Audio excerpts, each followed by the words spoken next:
ಸ್ತೋತ್ರವಾಗಲಿ. ಪ್ರಿಯರಾದವರೇ, ಈ ದಿನದಲ್ಲಿ ಕೇಳಲ್ಪಡುವಂತ ಈ ಒಂದು ವಾಕ್ಯಗಳು ಇದು ನಿಮ್ಮ ಏಳಿಗೆಗಾಗಿ.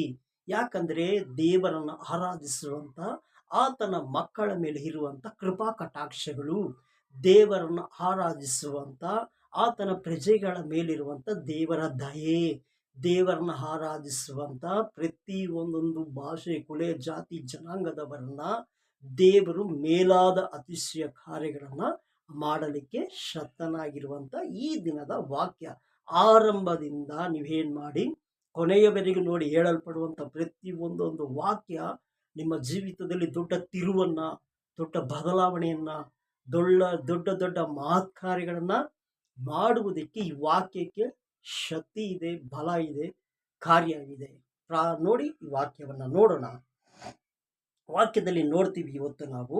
ನೋಡಿ, ಕೀರ್ತನೆ 95ನೇ ಕೀರ್ತನೆ 6ನೇ ವಾಕ್ಯ.